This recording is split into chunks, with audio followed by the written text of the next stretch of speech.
Hello, welcome to RevelatorAlf. I hope you're all well. So, Indian motorcycles, what are you doing? They've just teamed up with Venom Sports Equipment, who produce a lot of equipment for MMA fighters and that kind of thing. And sometimes I talk about MMA on my sporting channel, on my Edson. Go check that out. But they've teamed up with Indian from Indian Motorcycle in France with this special edition Venom Challenger that they've come out. I mean, look, the pictures look okay if you like that kind of thing, right? If you like this kind of thing. And it's the Challenger Venom that's been launched. It's not coming to the UK. I don't think it's going to the United States. I think there's only very few numbers that are going to be available in Europe, possibly. Okay, just quickly, there's not a great deal of difference here. Yeah, it's got this custom camouflage paint, which is very similar to their sporting equipment, of course. Jekyll and Hyde exhaust. It's just a customized variant. I don't want to get into too many details. It's all right, okay? It's all right if you like that kind of thing. But here's my point, right? This, and I don't know what it is about Indian, why they do this. I just don't know. But perhaps they're grabbing at straws. But for the last few years, they've been putting out quite a few press releases on these very small, limited edition run custom creations based on some of their products, right? Either Challengers or whatever, Sport Chiefs or whatever. They've done lots of these press releases making a big show of just these very limited run bikes. And you kind of think, well, hold on a minute. The bikes are really expensive anyway. We know that. Okay, it is what it is. You can either afford one or you can't. I'm not going to be too scathing about that. But then you've got this custom bike. Well, obviously it's got a paint job. It's got extra bags, to carry your kit with you. It's, Jekyll and Hyde exhaust, all that kind of stuff. If you like that kind of thing, you like that kind of thing, right? I doubt many people are going to want to buy this, but then again, maybe they will. Who knows? So let's just say you're going to add another £3,000, £4,000, £5,000, dollars, shekels onto the price of a Challenger. I mean, what is the price of a Challenger these days? Let's have a look here. Okay, so the Indian Challenger is what, 28,000, nearly 29,000 pounds here. So add another few thousand. Let's say 32,000. You're going to want to pay this, euros, dollars. Well, if you could ever get your hands on this. Now, I suppose you could argue, well, the people who are going to be interested in this bike, one is going to be a very small percentage. And the people who can afford it is going to be a very small percentage anyway. But my point still stands. You're making a big deal about this bike and it's custom paint and it's Jekyll and Hyde exhaust. And you're putting out a statement here. Let me just read the statement here. So, it said, look, this collaboration was born from a shared desire to combine our worlds, MMA world and motorcycle world. The Indian Challenger Venum embodies the perfect fusion between raw performance and assertive aesthetics, says Baptiste Grenguet, marketing manager for Indian Motorcycle France, right? Venom and Indian Motorcycle share the same philosophy, that of total commitment and excellence. This motorcycle reflects this synergy. I mean, they're using all this marketing spiel, right? And that's from Louis Case, Chief Business Development Officer at Venom, right? We can see what they're doing, right? Just going to make a collaborative effort on a custom bike or a few custom bikes here, and they're going to sell it to some discerning clientele. And they do this on a repeated basis. This is my point. And they put out press releases. And they're just selling expensive bikes. And this is great if they're selling. My point here is, just like with Harley Davidson, and I've said this before, you're not selling anything that is going to attract people to the brand.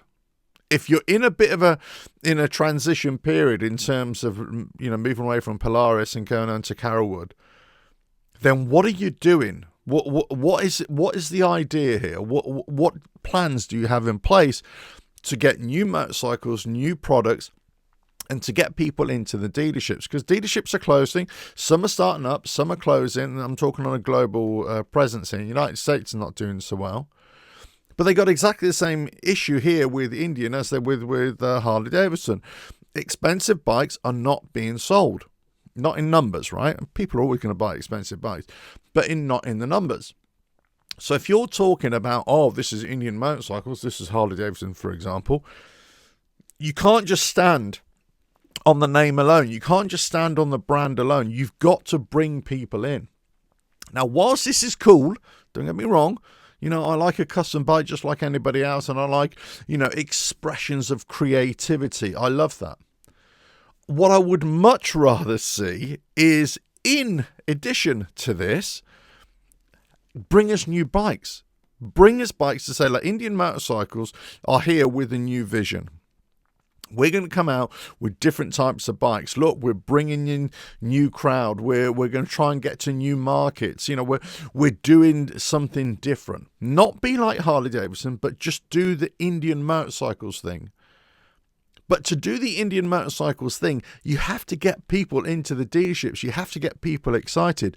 I'm not sure that a Challenger Venum bike at $35,000 dollars shekels, whatever it is. I mean, they're supposed to be properly revealing this on December the 13th at Wow FC 25, or whatever the hell that is, right?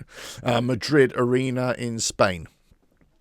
So, you know, whatever it is, whatever price it comes in at. I mean, and I could be very conservative here with the price. It could be 50, 60,000. Who knows? I mean, I have no idea with these things, right?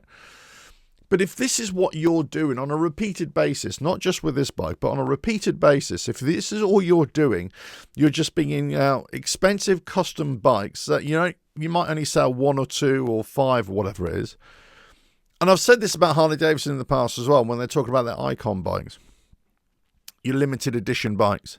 That's great for kind of adding a bit of energy, adding a bit of fuel into the fervor of, oh yeah, I want to look at Indian motorcycles, right? That's great, but you can't get over the product and the price, especially these days. You just cannot get over it, and especially when there are really good alternatives. I'm not saying like for like alternatives, but I'm saying in terms of motorcycling, in terms of getting on 2 wheels, there are so many better and more affordable, a lot more affordable options out there, especially for new generation riders. Now, you could argue, just like Harley Davidson, but these are only going to appeal to people, you know, who are more mature in years and got deeper pockets. The number of those people are getting less and less and less. We know that. And even if you are older in years, and even if you once had deeper pockets, everybody's getting pinched here. In the UK, we just had a budget that's going to, you know, it's crippling so many people. And you're kind of wondering, well, what, are we really going to be expected to buy really expensive bikes in great numbers? Or if we're going to buy a new bike, then maybe just buy something that's, like, say, a third of the price, and you get all your kicks out. Or just go into the used bike market, as I keep on saying, and you'll save yourself £20,000 dollars shekels just on buying a used bike. I don't know where they're focusing here. I'm not sure. They seem to be like a rudderless ship right now, Indian motorcycles. They don't seem to have grasped the kind of predicament that they're in particular, that actually they need to come out fighting. They need to come out and say, right, just if they've teamed up with a Venom, you know, MMA sportswear, they need to throw it down, get into the center of the octagon and say, come on, let's go for it. That's what they need to do, and they don't seem to be doing it. They just seem to be pumping out the same old thing. You know, it's different colors, it's expensive bikes, it's big touring bikes, and you kind of wonder who's buying these bikes. How many, you know, trying to get figures out of Indian motorcycle is a tall order. See how many bikes actually sell every year. And if you're trying to convince us that you're here to stay and that this Carolwood is going to keep on investing in you and grow the brand, and you're making changes within your structure, as you would expect under a new ownership, then you kind of have to also bring product. And you also have to bring something that's going to get us to sort of sit up and take notice. I'm not sure these little custom bikes, limited edition custom bikes, or custom creations, collaborations, whatever you want to call it, are actually doing anything. They're not doing anything to boost anything for Indian motorcycles. It's only because I want to make a point about it that I'm making a video. Otherwise, nobody's going to be talking about this. What's the point? Let us know your thoughts in the comments below. If you know what to do here, keep on watching, and I'll catch you again. Bye now.